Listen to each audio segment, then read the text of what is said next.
Wassail, wassail. So, I'm walking to La Roche Aux Fées. I stepped outside, it's freezing. My eyeballs are weeping with cold. And there was a sleet. Now it's beginning to turn to rain. I've just reached the turning. It's a really muddy road. But nothing's going to stop me. It feels like part of this story of going here. I was reminded of Hagal. A cosmic crisis has been created. And that's hailstones, ice. And here there is ice. The snow is already beginning to be wiped away. And I think that's quite symbolic of this new frequency, this new epoch we're moving into with Pluto. So it's all very autumnal, but also it feels as though a kind of wintry, an inner winter is being triggered to release something. Let's see when we get there. It's very exciting, but it is quite nippy. But I've got double everything on. I've got triple, quadruple on my body. I've got a vest, a t-shirt, a top and a coat. So, and I've got 2 pairs of socks, 2 pairs of trousers. I haven't actually got 2 pairs of pants.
It's huge.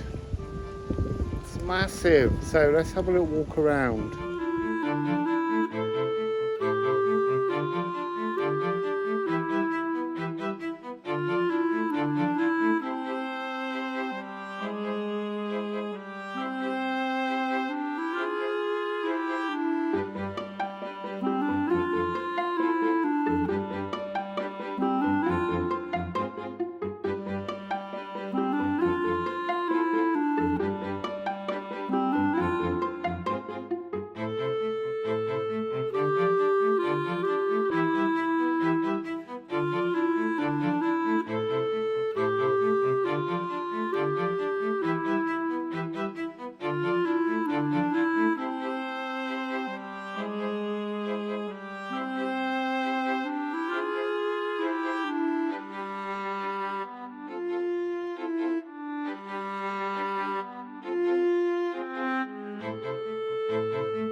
It's seriously huge. And then look.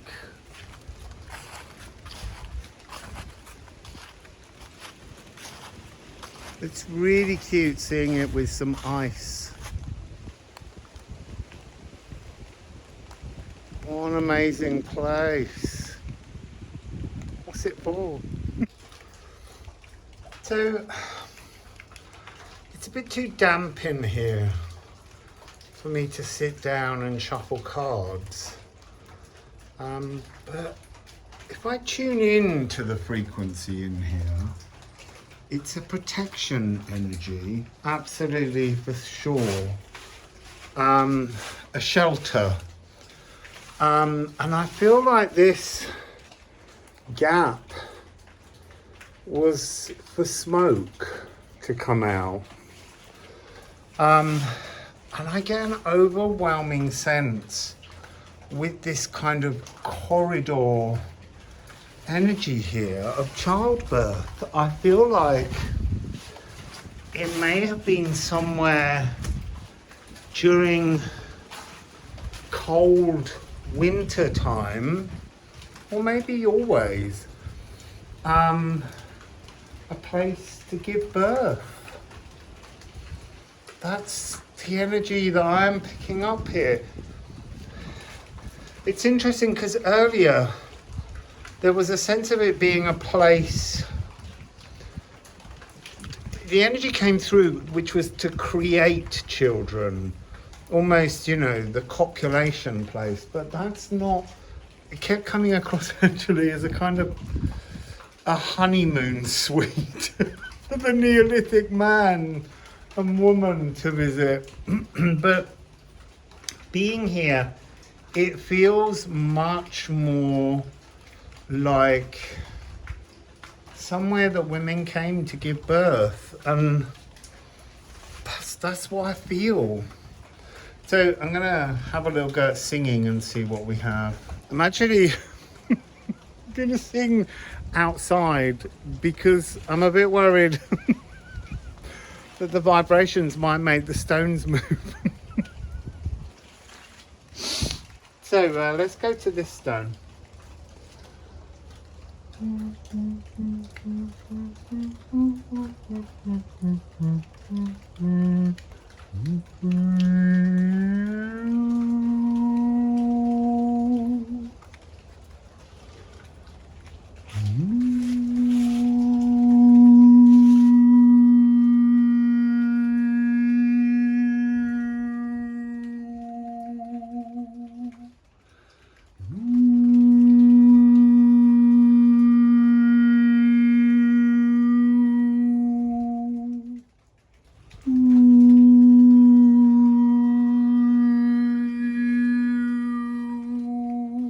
So this is right near the beginning with the opening that faces towards, that's a B, towards the sun. They're like, this is the birthing canal. And B is consciousness. Like birthing consciousness into physical world. It's really interesting. Let's move further in and see what other tones are. I'm going to go to the very back. My hands are absolutely frozen.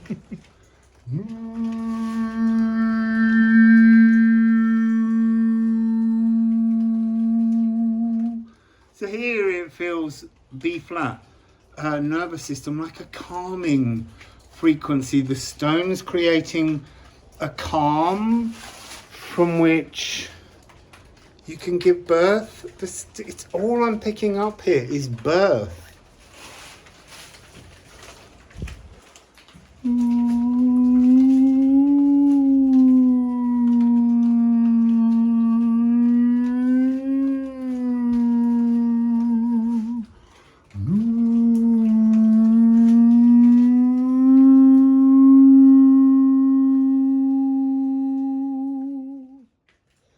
That's a completely different pitch.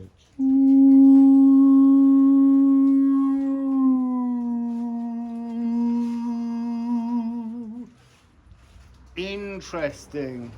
C sharp, D flat here, spine, turn round, back here, B flat, nervous system. That's how all the sound healings I do begin. Spine and nervous system.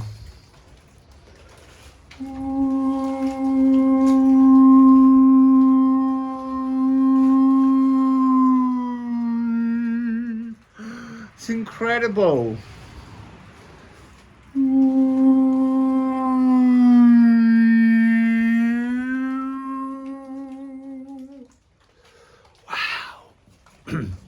This is G, Jupiter, the great cleansing energy.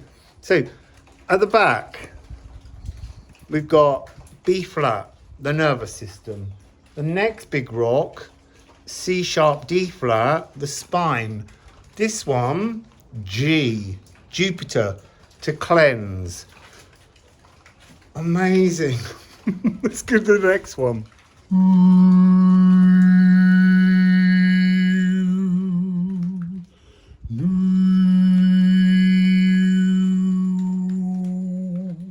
Higher heart, F sharp. And then the next bit is B. So B to F sharp is about wiring in our consciousness to the physical body. And that's the nervous system and the spine with the great cleansing.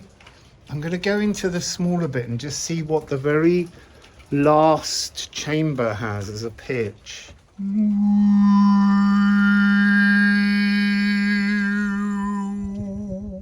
So here, G sharp. G sharp is the throat, the voice, to speak what we think, what we feel, which is part of the purpose of life. So maybe they gave birth in here and then you brought the child out into the world of sound. A physical sound wave is what I mean, from inside the earth. I'm going to go inside and do a quick hum through the space. I'm absolutely frozen. My hands feel like they're going to fall off. So it's interesting, when I first arrived, there was an energy of compression, of a sense of the weight, and I was a bit spooked about coming in because of the way these heavy stones are floating in the air, and they feel quite precarious. But now it feels like a giant, great cosmic contraction, and I can't remember which card it is that contains that energy from the musical alchemy deck, but when I get back I'll have a look. But for now, just gonna have a little sing in here.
So that was fascinating. As I moved between the capstones, the gaps between had different, like a fold or an energetic frequency absence, and it was only when the capstones were above that it locked in particular frequencies, and it was a real struggle being so tall to squidge down and walk through that last bit. That was really hard. But anyway, I hope you enjoyed that. I'm going to walk back now because it's very cold. My hands are frozen. My tiny hands are frozen. It's an opera. I can't remember La Boheme. Anyway, my giant hands are frozen too. I'll dig out that card when I get back. I'm just walking back. It's beginning to mizzle ice water. And I've been trying to remember which card it was that has the balm of unyielding contractions. That kind of cosmic birthing energy. And I suddenly remembered it's Haumea. So I dug out the card, which is in my rucksack. And this morning I did a reading. When I was building an image, I weirdly chose the artwork from the Haumea card to overlay across the dolmen. And so to me, that's a confirmation in terms of my feeling and channeling of the energies there, that it really does have something to do with being like a prehistoric maternity ward, a space of the sacredness of bringing things into life. And I think in the reading this morning, but I can't really remember it, I'm pretty sure the crocus of Venus came out, and that's really symbolically looking like a card that talks about birthing. So I have the Haumea card here, and it is birthing instinctual trust, the balm of unyielding contractions, the door to the soul. So it has an orbit of 284 years, which might be significant to some people. And it's a youth orchestra, it's number 49. So it's a 13. And that's another of my numbers that talk about fertility. And it has fecundity. I am fallow. I am creative. Well, at the point that you give birth, you are not fallow.